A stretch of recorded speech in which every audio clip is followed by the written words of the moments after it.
City leaders in Denver, Colorado recently voted on a plan to get at least 1,000 unsheltered people off the streets by Christmas. How, you may ask? By building something known as pallet shelters. In South Los Angeles, a 60-year-old grandmother everyone called Smokey spent almost a decade sleeping in the dirt beside a chain-link fence. Then a stranger built her a house for $500. Meanwhile, cities started buying 64-square-foot cabins at $7,000 each. And outside Austin, Texas, men and women who once slept in the woods now live in $50,000 tiny homes with front porches and an outdoor movie theater. 3 price tags, 1 crisis.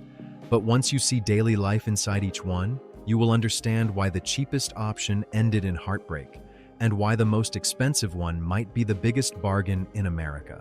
Let's start at the bottom of the price list, on a sidewalk in South Los Angeles in the spring of 2015. Every morning, a man named Elvis Summers walked past the same woman on his street. Her name was Irene McGee, though the whole neighborhood knew her as Smokey. She was 60 years old, a grandmother, and she had been sleeping outside in that same spot for close to 10 years. Her mattress was the ground. Her ceiling was the sky, or on lucky nights, a tarp. She would knock on doors in the morning asking if anyone had cans or bottles she could turn in for a few dollars, and that recycling money was her entire economy. One day Elvis asked her where she actually slept at night, and she pointed at the ground next to a fence. Elvis was not a builder. He was a struggling musician who had been homeless himself in his 20s, couch surfing and sleeping in his car, so he knew exactly what those nights felt like. But he drove to the hardware store anyway and bought plywood, 2x4s, a small window, shingles for the roof, and a set of wheels. For 5 days, he worked right there on the sidewalk while neighbors wandered over to watch. Some brought water, some picked up a drill. By the end of the week, Smokey had a house. It measured about 3.5 feet wide and 8 feet long, painted in bright colors with a little pitched roof. Total cost of materials, roughly $500. So what is it actually like to live inside a $500 tiny home? Honest answer, it is camping. Permanently. There is no plumbing, so there is no toilet, no sink, no shower. Bathroom trips mean a gas station or a fast food restaurant that will let you in, and after 9 at night, most of them will not. Washing up means baby wipes, or a bucket, or the sink at a public library. There's no electricity either. Smokey's house had a small solar panel that could charge a light and a phone, and that was the entire power grid. In summer, a plywood box in the Los Angeles sun turns into an oven by 10 in the morning. So you leave early and come back after dark. On cold nights, the only heating system is a sleeping bag and every blanket you own. Inside, there is room for a narrow mattress, a shelf, a few photographs, and almost nothing else. Your whole life has to fit in about 28 square feet. The house sat on wheels for a reason. Los Angeles parking rules meant it had to move every 72 hours, so Smokey's home migrated up and down the block like a parked car dodging street sweeping day. Neighbors helped her push it. And yet, when reporters asked Smokey about it, she talked about that first night like it was a miracle, because the door had a lock. Think about what a lock means when you have slept outside for years. It means nobody can steal your shoes while you sleep. It means nobody can set your blanket on fire as a joke, which happens to street sleepers more often than anyone wants to admit. It means a woman in her 60s does not have to sleep with one eye open, listening for footsteps, because for women on the street, the danger after dark is constant, and it is personal. People who work with the homeless will tell you that sleep deprivation is one of the most brutal parts of street life. Many people on the sidewalk never enter deep sleep at all, sometimes for years. A locked door, even on a box the size of a garden shed, changes a human being within a week. Their face changes. Their memory comes back. Smokey started talking about finding an apartment again, something she had given up on entirely. Elvis filmed the moment he rolled the finished house up to her, and the video exploded to millions of views. Donations poured in, close to $100,000, from strangers all over the world. He quit worrying about his music career and started building more of them, one after another, and rolling them out to people across the city. Little houses in bright blues and greens, each with a padlock and a solar light, started appearing under overpasses and along quiet streets. For a few months, it looked like one man with a drill had embarrassed an entire city government. Then came February 2016. The city of Los Angeles declared the structures illegal and classified them as bulky items, the same legal category as an abandoned couch. City crews arrived with garbage trucks and impound lots. Some of the tiny homes were seized with people's medicine, identification papers, and family photographs still locked inside. Elvis managed to rescue a few and move them onto private land, but the people who had been sleeping in them went back to the pavement, and the message from City Hall was clear. You cannot solve this with plywood and good intentions, at least not on a public sidewalk. Which brings us to the next price tag, and the version of this idea that governments actually decided to pay for. In Everett, Washington, a former construction company owner named Amy King founded a company called Pallet in 2016. She and her husband had spent 20 years building and remodeling houses in the Northwest, and there is a detail about her factory that tells you everything about the mission. Most of her workers had personally experienced homelessness, addiction, or prison, and they were now building shelters for people still stuck where they used to be. The product is a small cabin made of aluminum framing and composite panels that folds flat, ships on a truck, and can be assembled by a few people in under an hour. At a demonstration outside Seattle City Hall, a crew put one together in about 20 minutes while cameras rolled and politicians watched. An entire village can go from empty parking lot to move-in ready in a matter of days. The basic sleeper unit runs around 64 to 70 square feet, and cities have typically paid somewhere in the neighborhood of $7,000 per unit. Portland bought 100 of them at about $6,900 each. So what do you get for that money, and what is it like to wake up inside one? Step through the locking door and you find a space about the size of a garden shed, but a proper one this time. There are fold-down beds, shelves for your belongings, a window that locks, a small heating and cooling unit, a smoke detector, and lighting that runs off real electricity. The walls wipe clean, and the materials are designed to resist bedbugs and mildew, which matters enormously to people coming in from encampments. What you will not find is a bathroom or a kitchen. Think of it as a bedroom that happens to stand alone. But after a tent on wet pavement, residents often describe that first night the same way Smokey did. Quiet, warm, and for the first time in years, safe. The cabin itself is only half the story, because pallet shelters almost never stand alone. They come in villages. Picture a fenced lot with 50 or 100 of these cabins in neat rows, a bathroom and shower trailer, a laundry room, a meal tent, an office for caseworkers, and a security gate where residents sign in and out. More than 135 of these villages have gone up across dozens of states, usually run by nonprofits like Catholic Charities or United Way. Daily life inside one of these villages runs on structure, and that structure starts on day one. A new resident typically arrives with a single backpack, gets a unit number, a key, clean bedding, and an intake meeting where a caseworker starts a file on everything broken in their life, from a lost birth certificate to an untreated infection. After that, the rhythm takes over. There are quiet hours and curfews at many sites. Visitors are limited or banned entirely. Cooking inside the units is usually not allowed, so meals happen at set times in the common area, and you eat at long tables next to the same faces every day.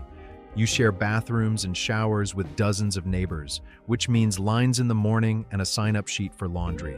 Some residents describe the rules as suffocating after years of answering to nobody.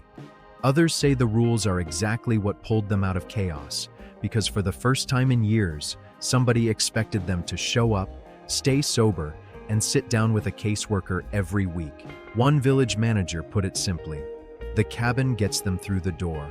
The routine is what actually changes them, and the results are real. The average stay runs 6 months to a year, and the company reports that around 60% of residents move on into permanent housing. For a shelter the size of a parking space, that is a remarkable number.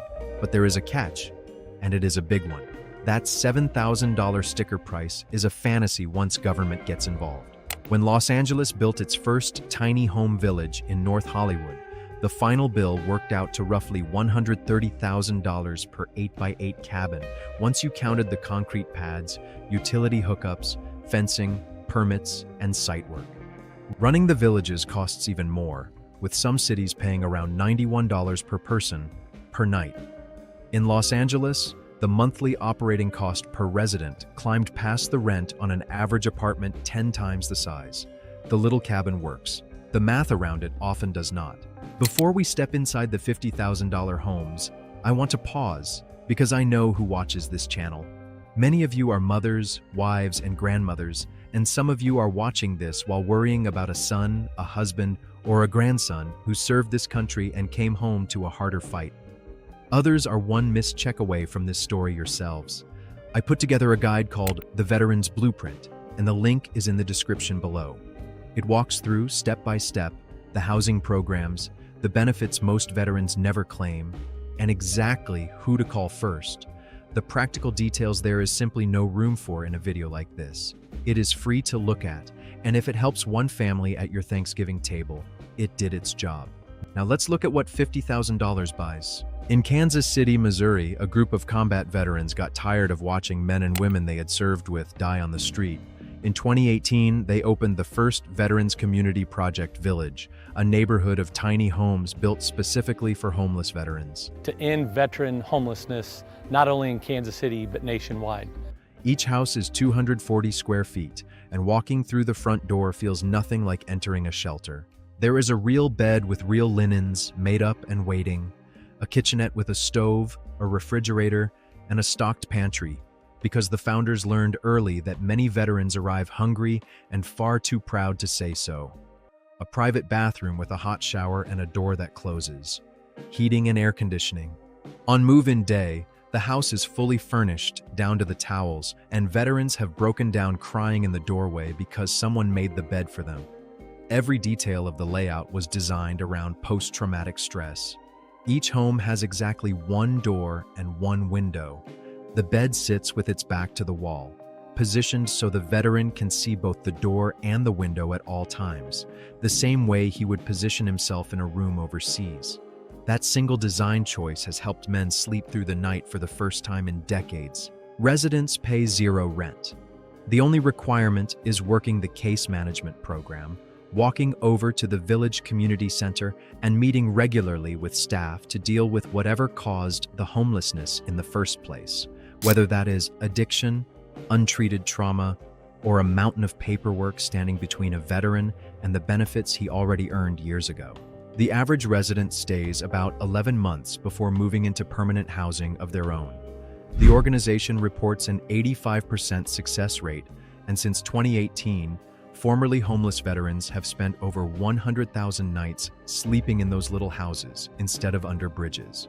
The model worked so well, it is now spreading to cities like Longmont, Colorado, and St. Louis, with more villages on the way.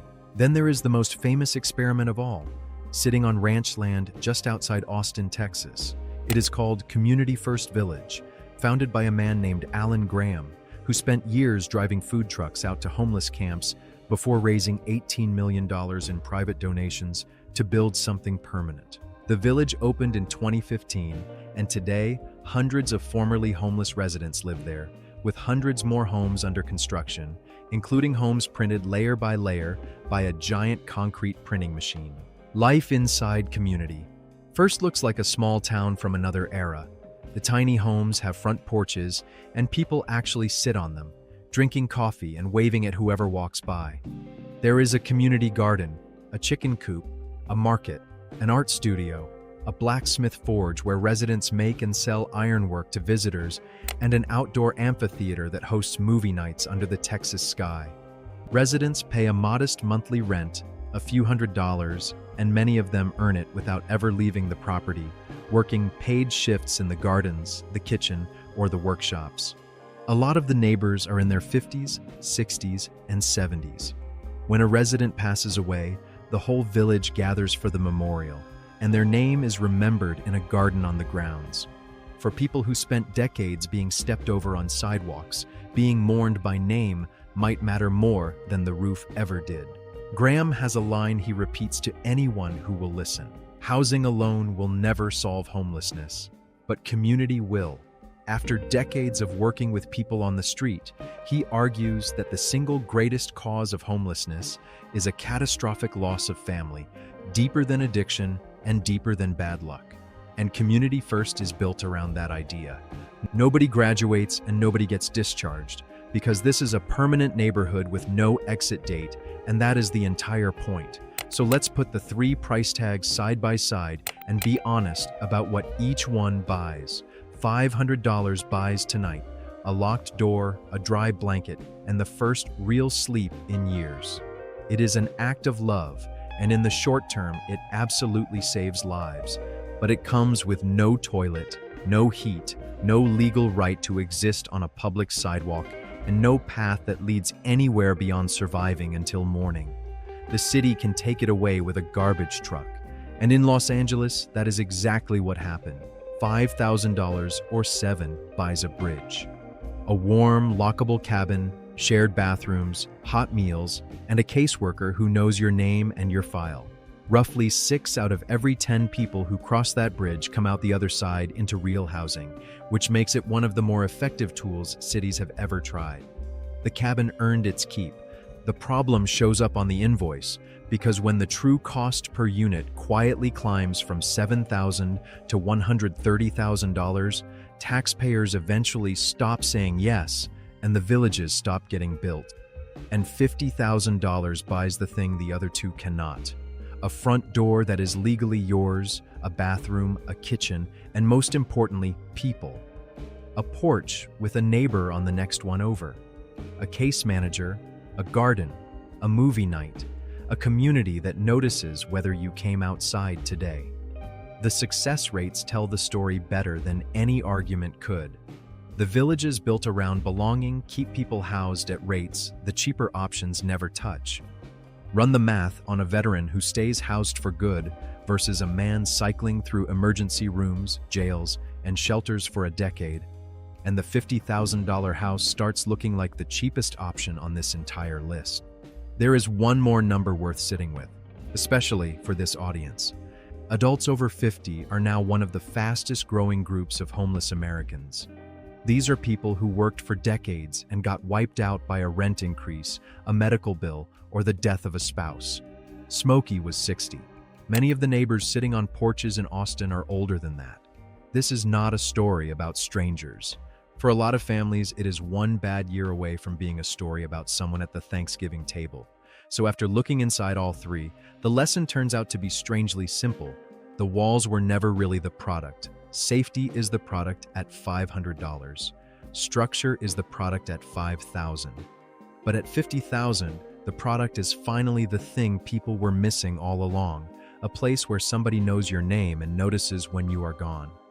If this video showed you something you did not know, do me one favor and hit subscribe, because next week I am taking you inside America's largest homeless shelter, a single building that houses more people than some small towns, and what happens inside it after midnight surprised me more than anything in this video. I will see you there.